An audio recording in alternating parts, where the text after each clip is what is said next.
So here we are today on my favorite path, North Augusta Greenway.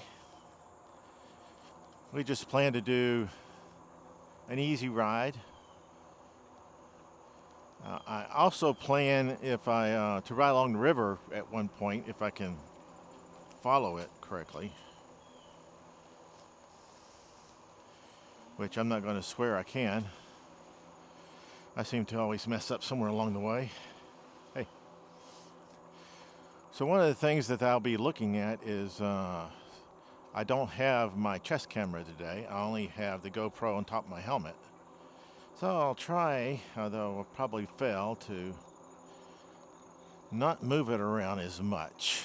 Try to keep a look straight ahead a little bit better than I normally do. Morning. One thing I liked about this trail the last time I was here was that I always ran into lots of friendly people in the parking lot today. I've already met a couple who had a dog and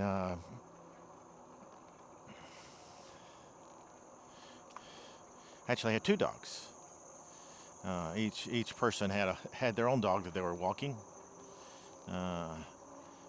They were friendly and talked about my bike. They walk the trails with their dogs every day, or try to get out here every day, so they're locals. So on the trail so far, we have met probably 5 people that we've talked to before I actually started recording. So we've already made a little bit of impression in the area. I had trouble finding the spot today because I didn't remember how I got here last time. So I took the wrong route several times. Good morning. So I ended up finding probably 3 other places I could get on the trail at, but they didn't have any parking spots. I mean, I would just had to park in somebody's yard. So I'm not sure why they have things like that. Morning.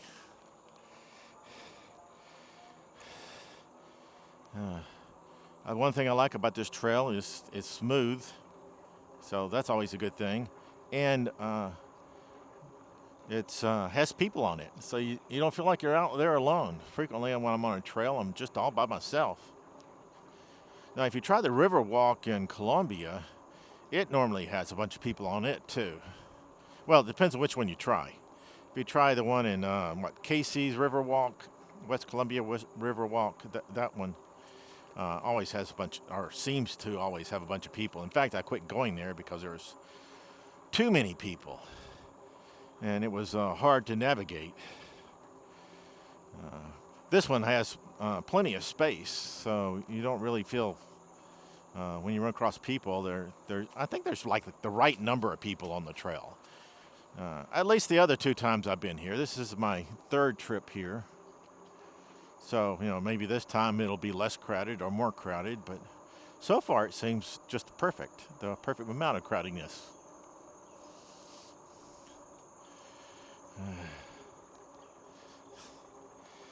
I'm hoping that I'll be able to find the correct cutoff place. It says it's in 3.3 miles. Now, and that should take me next to the river, which is one of the things that I'm here for today, is to take the slightly different route that takes me to the river and right across there. Good morning. So I'm hoping that a river route will actually allow me to see the river.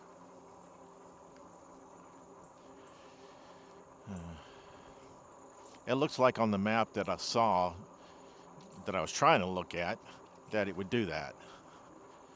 But yeah, we won't know that until probably 15 to 20 minutes from now.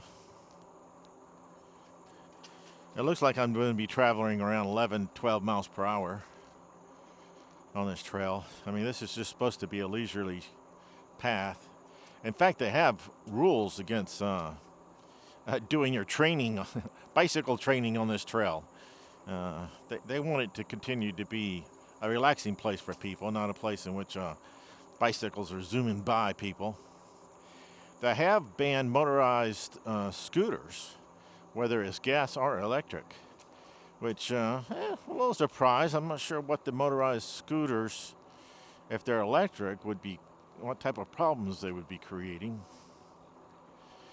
So they don't like speeding bikes, and they don't like motorized scooters.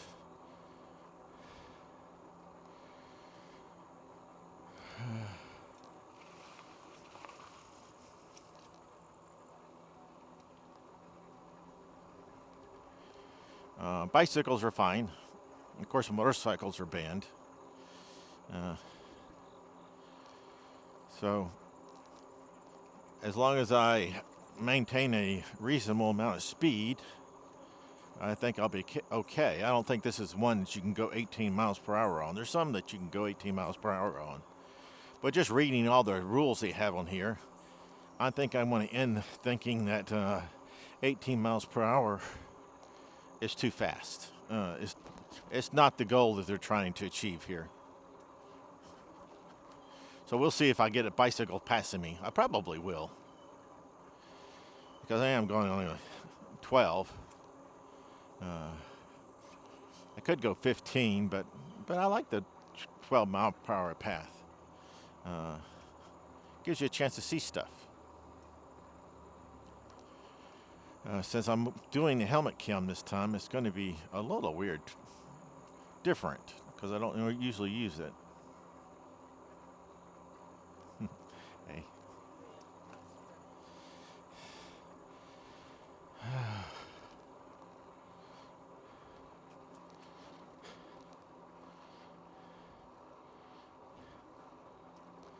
I haven't seen any unfriendly people in my third trip on this trail. This is North Augusta apparently has very friendly people. I'm sure there's some unfriendly people, but maybe they don't get on the trails. Only the friendly people are allowed on trails.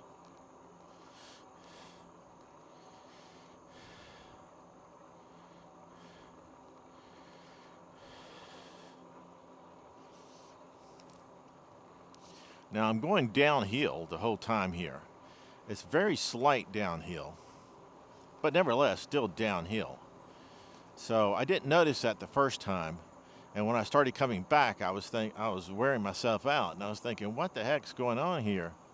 And it's because I went downhill the whole way there, and then when I turned around, come back, I was going uphill the whole time. So you can't really tell, probably can't tell at all, just looking at it.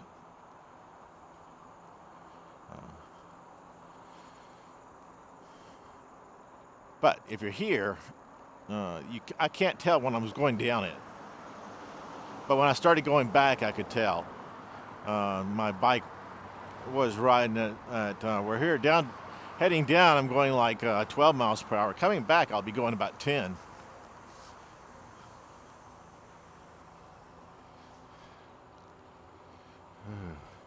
Hey. Look at that dog.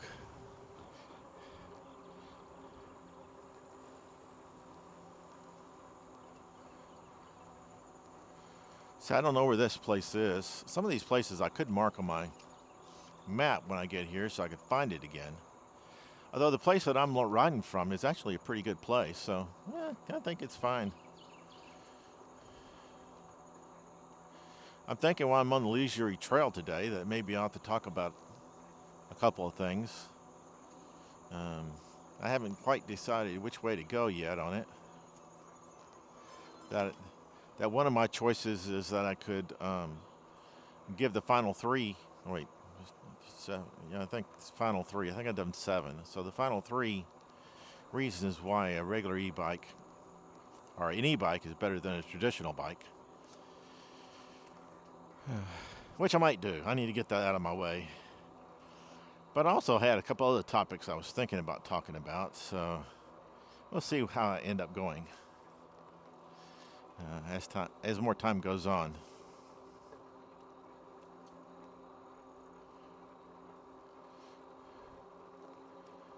want to try to do my best to keep the helmet cam going forward. See, I'm going a little too fast now, and I think it's because, I'm not sure why. Why am I going fast? Maybe because of I was going downhill a little too much. So let's slow back down.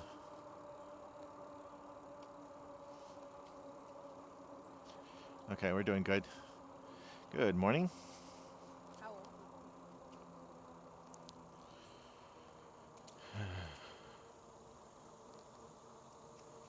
Okay, we're doing a little bit better. Yeah, apparently my bike doesn't want to go 10 miles per hour. It wants to struggle a little bit harder going downhill. I mean, it wants to go a little faster. I don't guess it's struggling any harder. I got my mirror where I can see if anybody's approaching me, but I'm not really looking at it. If I have a bicyclist decides to pass me, that'd be fine. So far, I crossed one bicyclist that was going faster than me, and the other one seemed to be going about the same speed as me. So I think we're doing pretty good. Our speed is probably the right speed.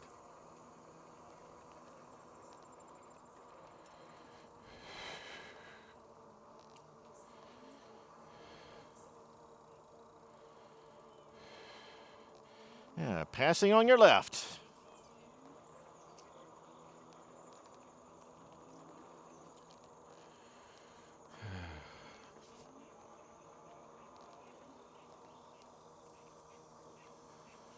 Yeah, the going downhill the whole time is actually creating a little bit of trouble as far as my bike wants to go faster than the speed that I want to go. Coming back it'll be easier. The coasting downhill part is what the issue is. It doesn't know how to handle this. It's thinking, I want to go just a little bit faster, so I get these little spurts every now and then off the motor, because most of the time it's just coasting. It's not doing anything. I find it interesting that you can just basically coast the entire time going downhill. You don't really have to do hardly any pedaling at all, or very light pedaling. But that messes up the motor because it doesn't know what it's supposed to be doing. Apparently, because it kicks in every now and then, turns back off, and then kicks in and turns off. So it's a little iffy on what to do.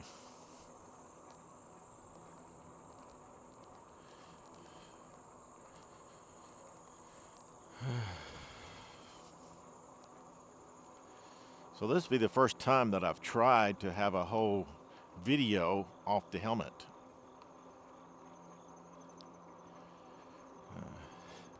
It'll be interesting to see how this works out. So I'll probably need to put a warning ahead of time to saying that you might get dizzy if you're watching this. Because when I watch the helmet cam only, that's what happens to me. I get a little bit dizzy. So I don't like helmet cam only. I like cutting to it every now and then to give you a view of some place. But full time, yeah, I don't like that. One of the things I have always liked, so you can see the water over there. One of the things I have always liked is the fact that when you're going through an area like this, it looks really cool on the camera. The camera does a pretty good job of interpreting the light for this type of stuff. Morning. Wow, got like a whole group of bicyclists.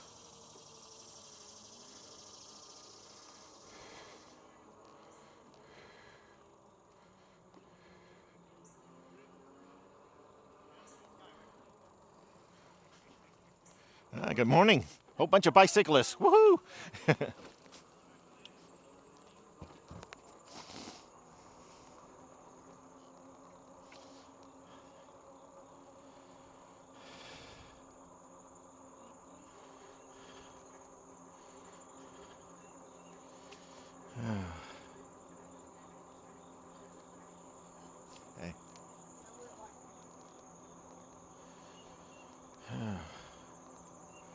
Apparently it's a very popular bicyclist route.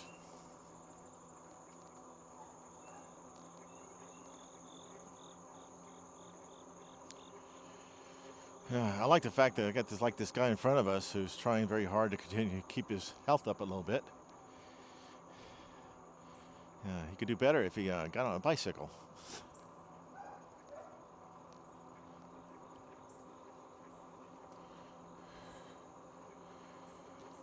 On your left.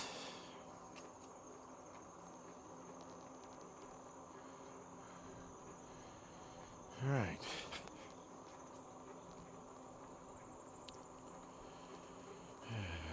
Morning. I don't know, we've passed about, 15 bicyclists now. So I think we're doing pretty good with bicycles.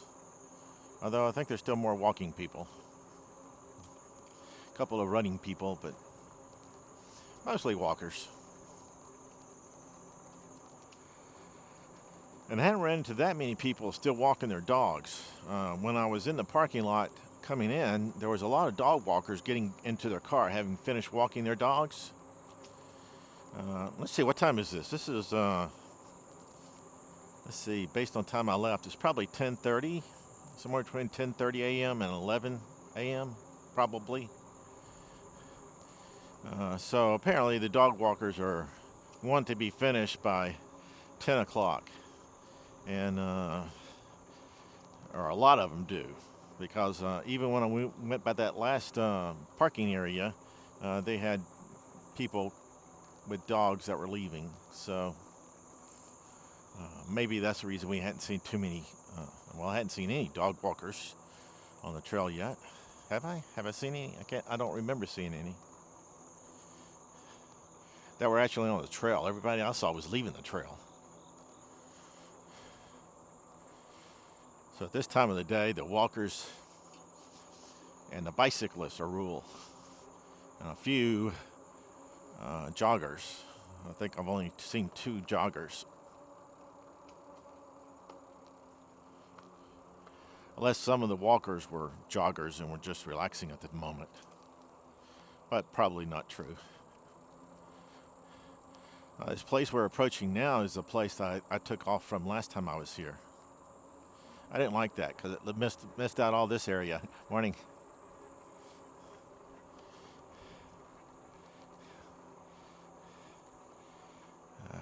I guess she wanted to be on camera. Yeah, some people want to be on camera and others don't. There was the last person I was turned away from me as I went by. So he did not want to be on camera. So I think he's a fugitive from the law. That's what I always think when I see somebody hiding from them. It has nothing to do with reality, but it's what I always envision.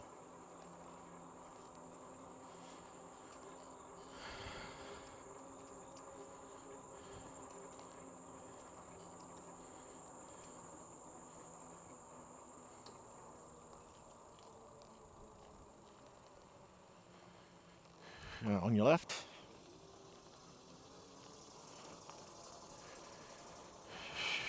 Morning. Hey, that bicyclist is definitely going faster than me. Probably twice my speed. He would be one in which they wrote those laws not to try. Don't ride your bicycle through here. For training, no bicycling training. He may be thinking, I'm already trained.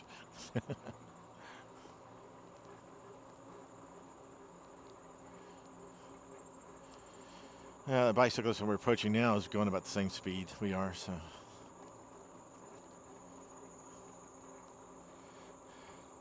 Morning. Oh. Being attacked by branches.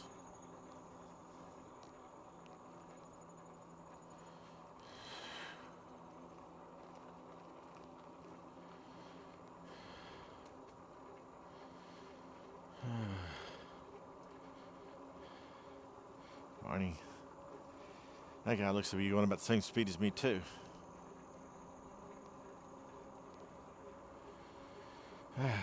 Morning.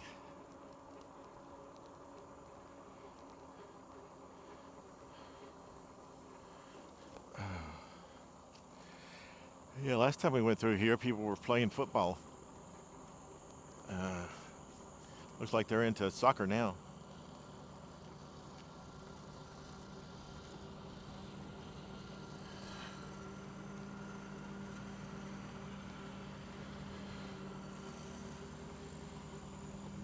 Oh, let's try to get into some story time. We got like 10 minutes or so. We can get going.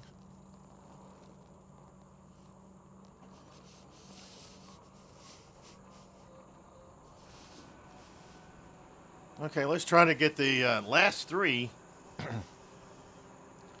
reasons why e-bikes are better than traditional bikes. I'm just going to list them out, so I get the three out here, and we'll try to talk about them and get as far as we can. That way I can say I finally finished the 10 reasons. Reason number 8 is convenience. Reason number 9, fun and enjoyable. And reason number 10, and definitely not least, health. Okay, so those are the 10 reasons. As I frequently say, is some of these reasons, if you're already in pretty good shape, the bike provides the same benefit as the e-bike. However, since I can't ride a bike very far, health benefits are non-existing. It being fun and enjoyable just doesn't exist. It's not very convenient. So you first have to be able to ride a bike before any of this stuff counts. Now, an e-bike pretty much has a much broader range of people who can ride it. Therefore, for them, they can get the health benefits, they can get the enjoyment, and they can have the convenience. With a traditional bike, if you can't ride it, you're not going to get any of those benefits. So I will admit that the traditional bike has the potential of being convenient, has the potential to give you health benefits, and has the potential to be fun. But for me, personally, it's not any of those things because I can't do it. You know, you got to be able to do something before you can get any benefits. And the e-bike gives you those benefits because you're able to do it. One of the convenience that the e-bike has is it gives you this pedal assistant thing. In fact, that's the reason I'm able to do it. So that would be like the primary reason that I have the e-bike has an advantage. Is that the motor assists you in pedaling.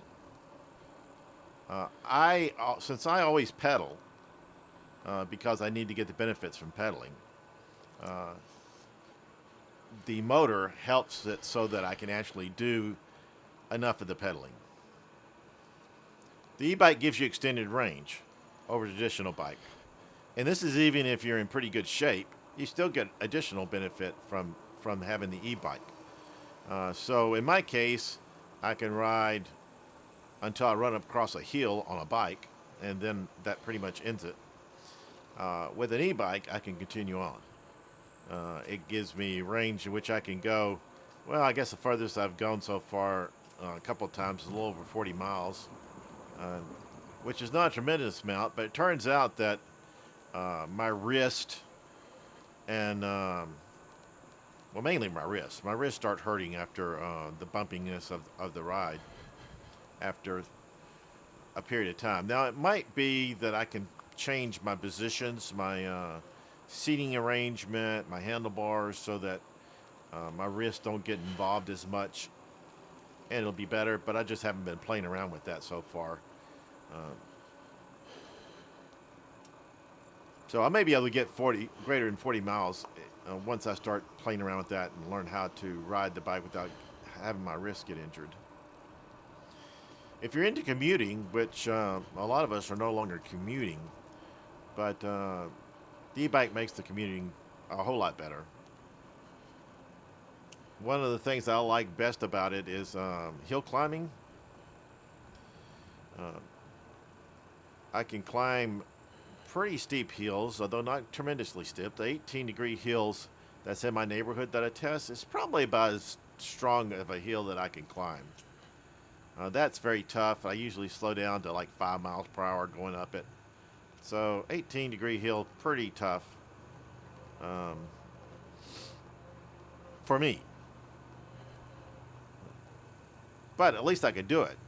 If I didn't have the e-bike, yeah, 5-degree hill would probably be too tough. Well, it would be. One of the things we're looking at as I'm riding around today, we're on a 1-degree hill. In this case, we're in a decline, so I'm coasting down the whole time. I can coast. I'm pedaling a little bit. The bike motor cannot kick in. It doesn't know what to do because we're coasting, so it doesn't know to kick in or not. So it occasionally kicks in and creates issues, and then it cuts back off. But coming back, I'll be going uphill the whole time. So the assistance that I get from the motor is going to allow me to actually go back to my car. If I didn't have the e-bike, I would not be able to get back to my car. I could probably take a regular bike and coast down, but then how am I going to get back to my car? So this e-bike allows me to do that. One of the good things about the e-bike is that because of the motor assistance, you don't have to try as hard. So that allows you to reduce sweating so you don't show up wherever you're going all sweaty. Still, I guess if it's 100 degrees, you may still sweat. Don't need much moving for that to happen.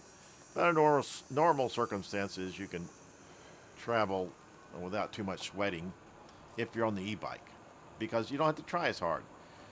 In some cases, such as here on this trail, the wind keeps you cool, even though it's 95 degrees. Traveling along, you get the wind, and if you're not pedaling very hard, you can keep from sweating, or at least I can. I may be less of a sweater than some people, obviously, so this may not apply to everybody. I think I've only been on like 3 or 4 rides in which I was sweating. And that was because humidity was so high, not just because of the temperature.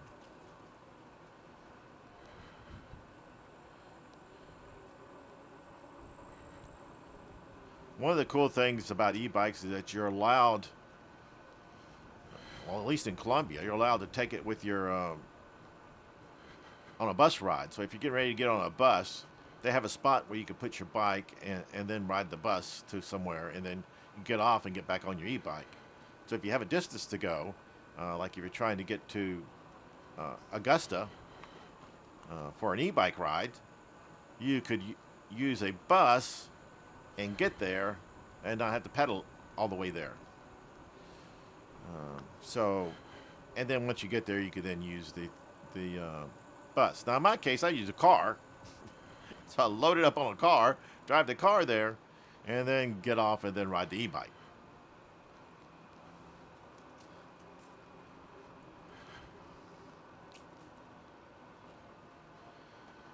One of the kind of cool things is that I've done several times where I've been riding with traffic and being able to get the speed that I'm able to out of the e-bike is very handy.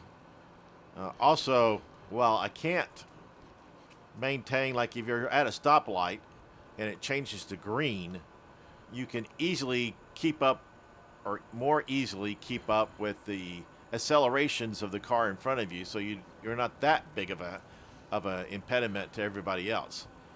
You're not going to be as good as a car in accelerating from a stoplight. But you'll accelerate fast enough that you're not really irritating to the people behind you. You're probably still going to be irritating, but not quite as bad. You can keep up. I always lose the first 10 or 15 seconds, and then I start catching up a little bit. With a bike, it'll be even worse. I would not be able to do that because acceleration isn't as good on just a regular traditional bike.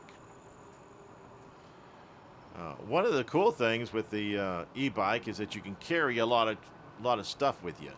I carry probably 60 pounds worth of extra stuff on my bike.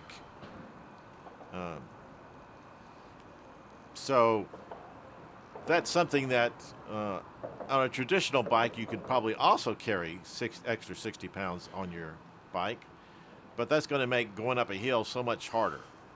It's going to make acceleration so much harder. It's going to make balancing so much harder. So the carrying the extra weight is easier, much easier on an e-bike. You get since I'm able to ride an e-bike, I've been able to take it to places and park and lock it up faster, especially during football games. I'm able to park my e-bike anywhere downtown much easier than what you can if you're in a car. If you're in a car, you're just not going to be able to park very well. So it's a whole lot better, and it also doesn't cost you $50.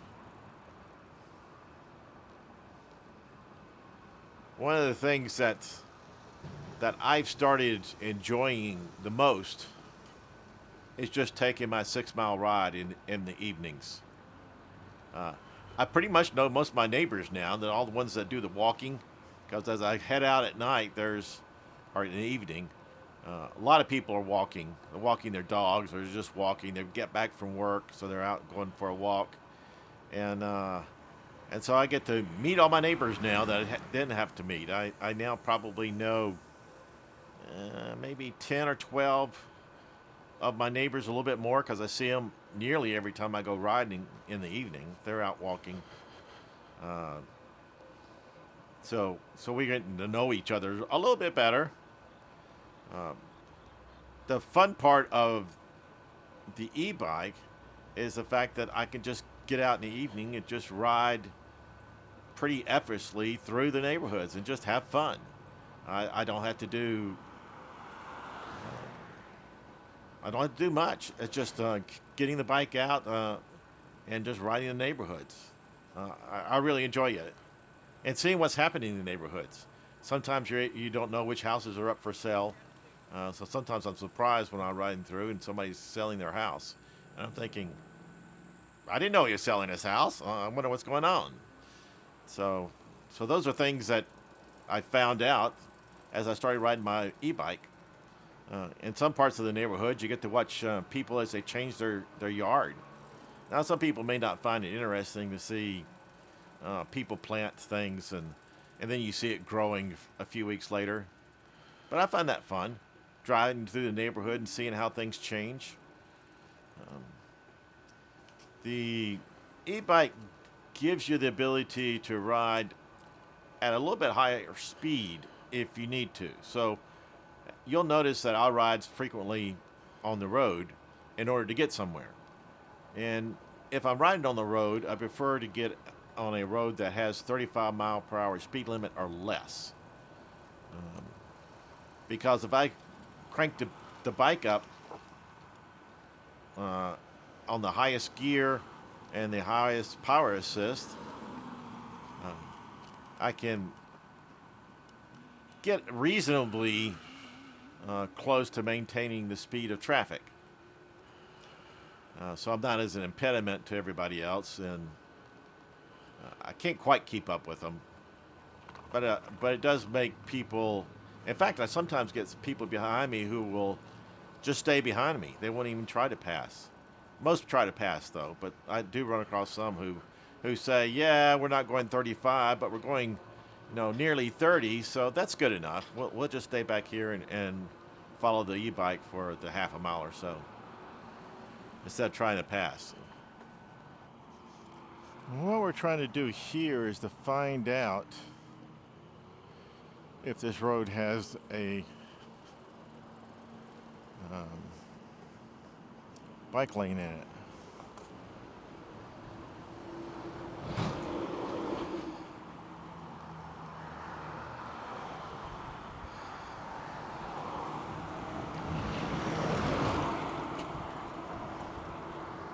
It doesn't look much like a bike lane to start with.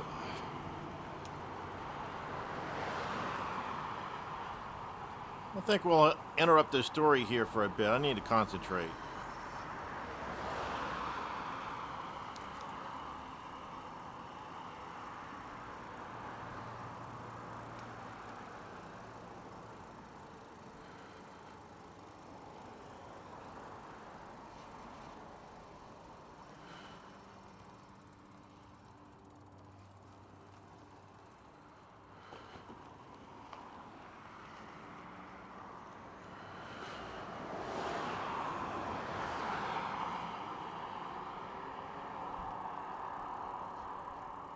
right, so this looks like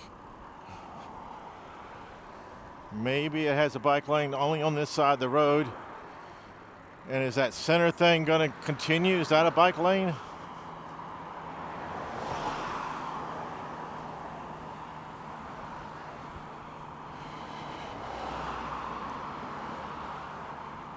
No, that goes away, so that's not a bike lane.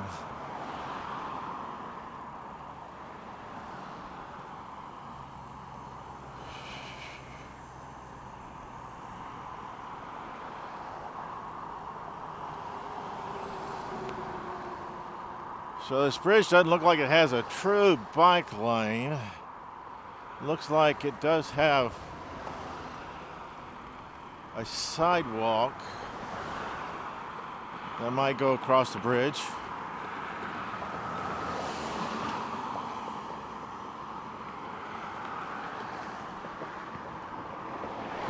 Looks like it's only on one side of the road, so you're supposed to ride on this side either way.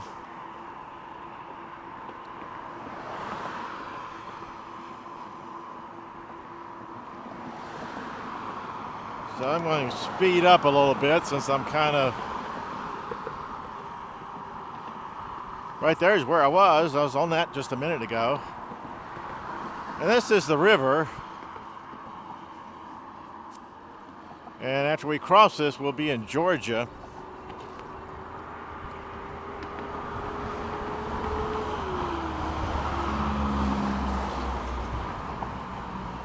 And we should pick up a bike lane. I don't know that we will pick up a bike lane, but from what I can tell, as soon as I get off this bridge, bike lane starts. So we'll see how that works.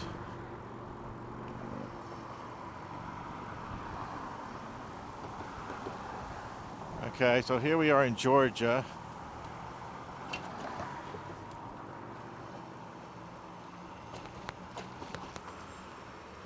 And is this the bike lane?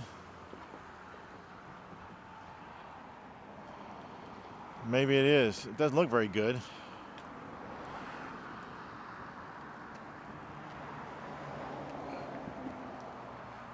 Well, let's put it this way. It doesn't look like North Augusta. I guess it's still pretty good, just not... They don't seem to maintain it as well as North Augusta does theirs.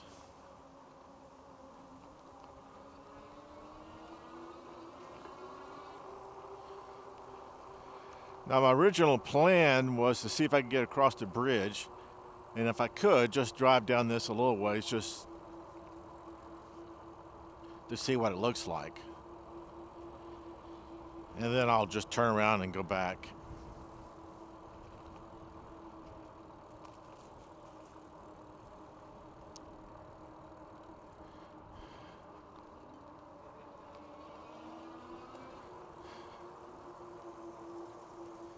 Okay, we're going downhill again. Man, this is amazing how much downhill riding there is. Of course, on this side, it's not like the other side where you run across people all the time. This side here, you're like by yourself. So, not a very popular place. Maybe that's the reason why it's not taken care of as well.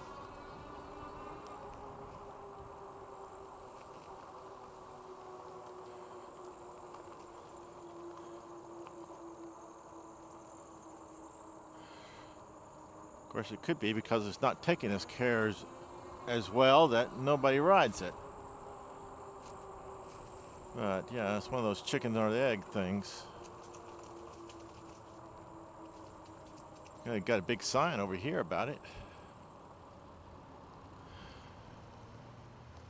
Oh. No horses. No shooting or hunting. Wow, they got different rules here for sure.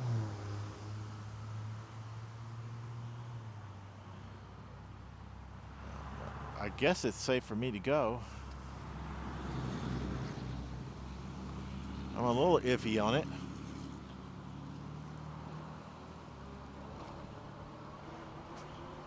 Dismount bicycles. Okay. Yeah, that's what I thought. It might be something like that. All right, we'll just call this the end of our trip because I can't walk that far.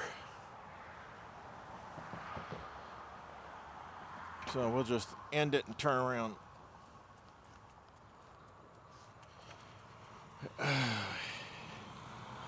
Head back. Yeah, I wish I could go a little bit better, but I can't.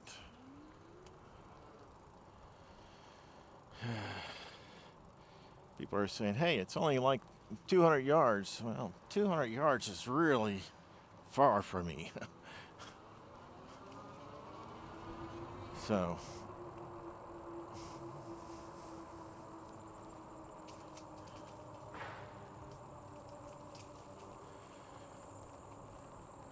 but it still will be a good ride. So I can continue with a story. Hey, look, somebody. So it's not totally vacant. I did see one person, or a runner, or a jogger.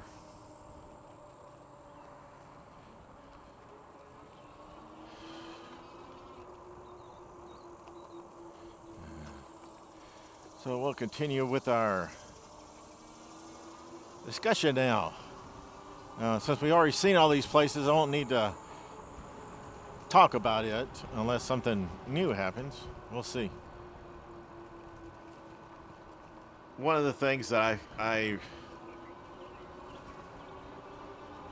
get fairly strongly is the fact that I'm getting fitness. That I have lost 10 pounds since I got in my e-bike. Now, some of that is because of the e-bike, and some of it is that I'm out riding for 2 hours, and therefore I'm not eating. I mean, you got to tell it like it is. So if you're not eating, you're not gaining weight, and instead I'm spending a little bit of energy, and therefore burning up calories to lose weight. So I imagine some of it is due to that.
Well, this isn't for the faint-hearted, that's for sure.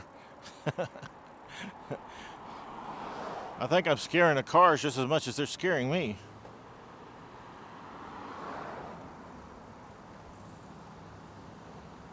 Hey, squirrel, don't be causing trouble.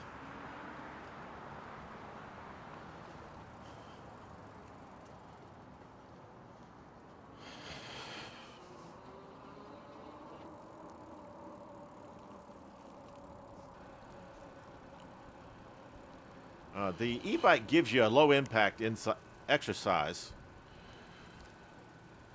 and with my knees, I need a low impact exercise, so it allows me to ride, get the exercise that I desperately need, and not be injured, or a lot less chance of being injured. It increases my stamina, my endurance. I still only at 40 miles, but I can see myself getting further if I really wanted to. I do have a little bit of time issue because going 40 miles takes a bit of time. So if you want to go 90 miles, that's going to take, a lot more time. So I have a time management issue with going that far. One of the things I pointed out is, and everybody points out, is that by doing exercise, it helps your brain. It helps you keep from getting dementia, which is pretty cool. It also helps in different mental health issues, and I believe pretty much everybody can agree with that. It also gives you, just riding around on your bike and enjoying the environment helps your body. Just gives you increased excitement about life. Especially if your other choice is just hanging out inside watching TV. Getting out gives you a better excitement. And it allows you to meet people and improve your social life.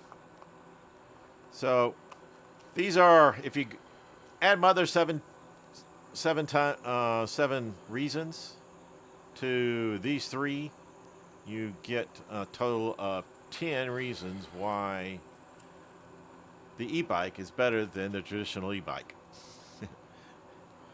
So I'm glad to finally get to the end of that.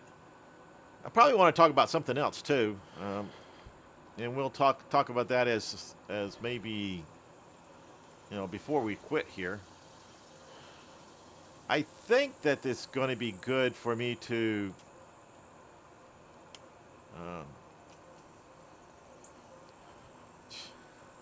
talk. I actually want to do two different things, but one, I kind of want to talk about how to avoid accidents and staying safe while riding an e-bike. One aspect of that is, how do you ride on the road? And I think I want to do a separate topic about that. Maybe give videos of the proper and improper way to ride on a road in different circumstances. It's not like a 100% rule that you always ride as far right or as you possibly can, or you always ride in the middle of the road, or you always ride just left of center or just right of center. There's never an always rule. It actually changes depending on the circumstances. So I think I want to try to get a video in which I can demonstrate that, but I can't do that here because I'm just riding along. And I'm not in traffic. On your left, I'm just on a sidewalk. Ooh. Anyway, some of the essential tips staying safe while riding an e-bike. Number one, wear a helmet. We are on an e-bike. It's much more important because we can get to higher speeds to have a certified, well-fitting helmet. You want to make sure it covers your forehead and sits level on your head. You want to make sure that you adjust the straps snugly under your chin to make sure you get a nice, secure fit.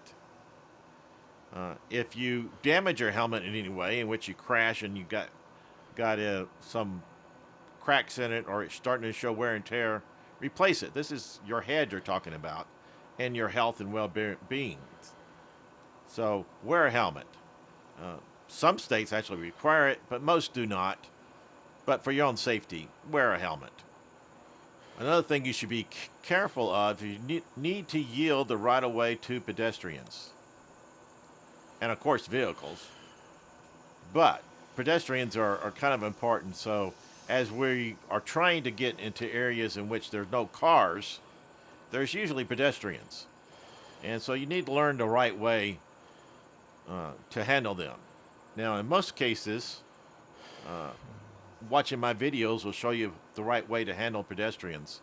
Although I've looked at some of my videos and said, sometimes you look like you're closer to somebody than what you really are on a video. So you may not be able to go totally by the video because it sometimes gives you an incorrect view of what's going on. On your left? Yeah. Y'all saw me. Good job. A very important safety feature is wearing a vest so that people can see you easily.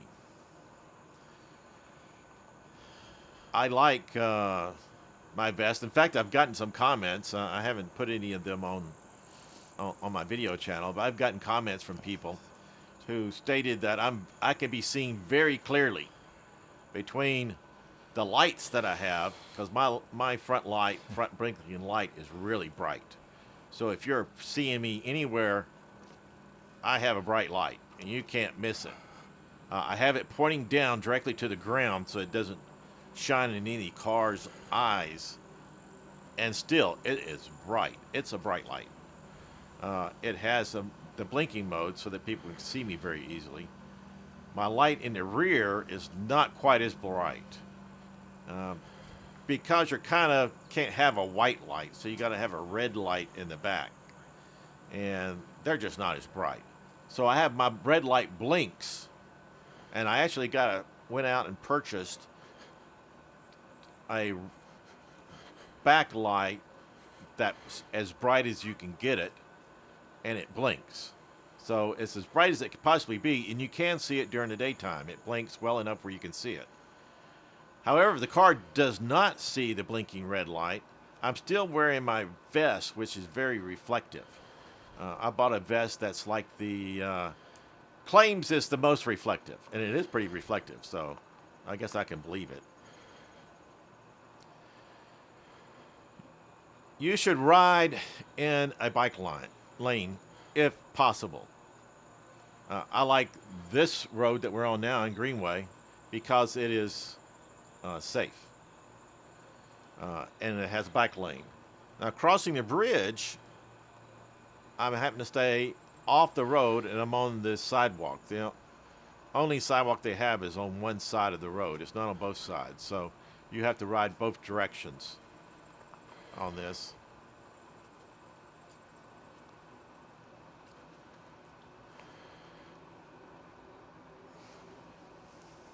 I'm going to say you should use a mirror.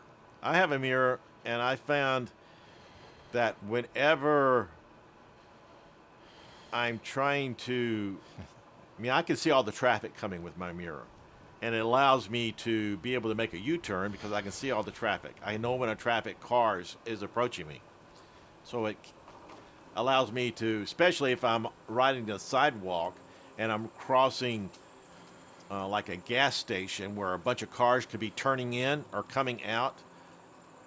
The mirror allows me to see if there's any cars coming that might turn into the gas station and hit me.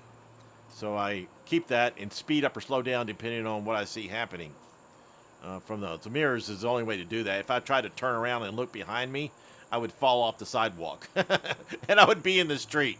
So mirrors basically the only way to go.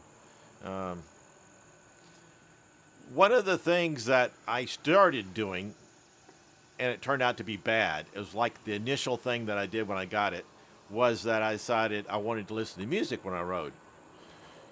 Yeah, don't do that. You listening to music, or even an audiobook, which is the second thing I picked, gives you a distraction which keeps you from being at your best at observing what's going on around you.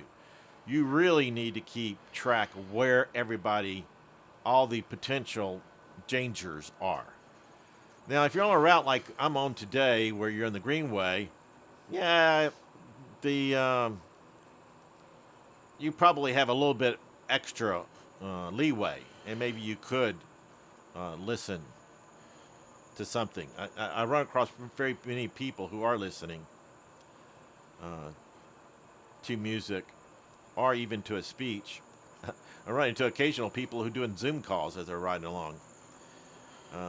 But it's fairly safe on the Greenway. You still have other bicycles you have to worry about. You have other pedestrians you have to worry about. So it's not totally safe. You also have to do some crossing of roads that have cars on them in order to get from one part of the bike path to the other part.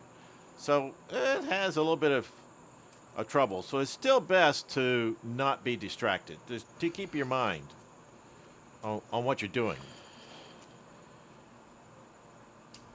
One of the things, if I'm on the road, I try to make sure any vehicles around me knows what I'm doing. If I'm going to be turning left up ahead, and therefore I'm no longer riding in the far right of the road, and I'm now in left of center, I signal with my hand to let the car know that the reason I'm here is because I'm planning on turning left as soon as I get to the road.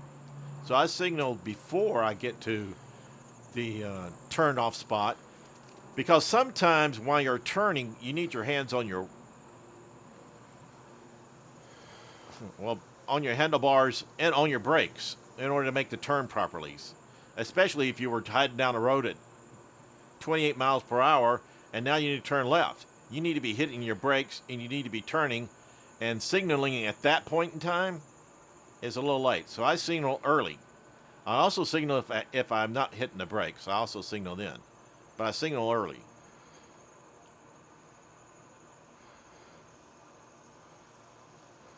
One of the things I try to do is maintain a safe speed. I like riding a little bit slower.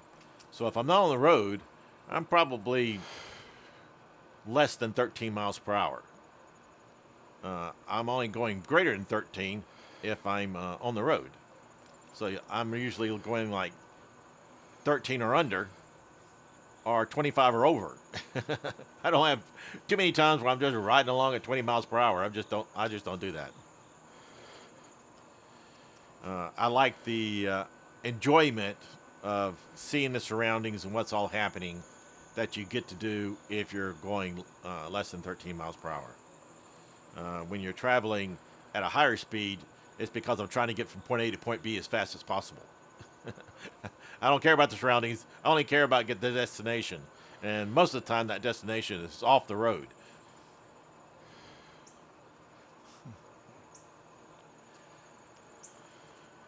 You should make sure you check your bike before you go riding. I check it every single time I go riding. I have a very long checklist when I'm actually doing a video. If I'm not doing a video, I still have a checklist, much smaller checklist. But I check to make sure that my gears are working and that my tires are the proper inflation and that my brakes work. So I do all that before I go anywhere, even on my short 6-mile rides that I do every day. I just have a standard few things to check to make sure there's no issues there. Sometimes you'll find out that you get dirt clogs in places, and had you not cleaned it out, now would be the time to do it, because maybe shifting gears would create issues.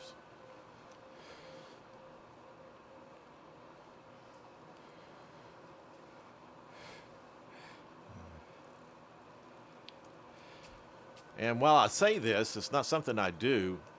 You should make sure your bike gets cleaned off in between rides. Now, if I ride in mud, I do that. I make sure it gets clean. But if I ride in the streets, I'm thinking, how tough can it possibly be? And so I usually don't clean it after every time I ride the bike, only if I happen to hit some bad road conditions. If I end up spending much time on gravel, I pretty much have to clean my bike, because it leaves a white residue, whitish gray residue all over the bike.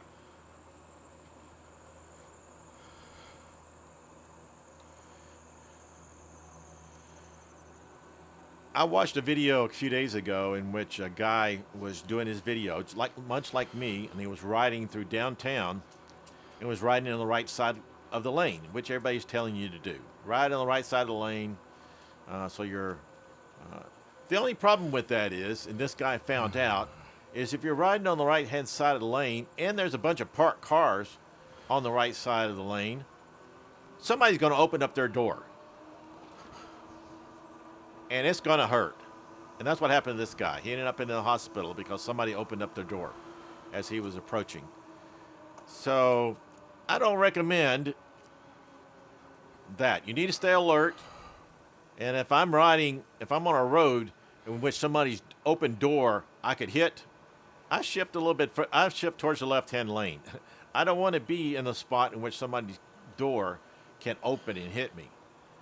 I'm not sure if that's an official bike rule but it seems like an official logic rule to move far enough away that when somebody opens up their car door, you don't get hit. It just seems logical. Even though the bike laws might say ride on the right-hand side as close to the edge of the road as you possibly can. Yeah, I just don't see doing that if somebody can open up their car door and hit you. And they will do that because you're not that visible, and even less visible if you're on the right-hand edge of the road. They're just not going to be able to see you. And this guy was traveling probably about 20 miles per hour, so he's traveling very fast for a bike on the right-hand side of the road. And the fact that if somebody's car door opened because they didn't see him, yeah, I'm not surprised it happened. That I could see happening, and I just don't want it to happen to me. So if I'm in that situation, I will not be riding in the far right-hand side. I'll be riding far enough away that the door opened, it would miss me.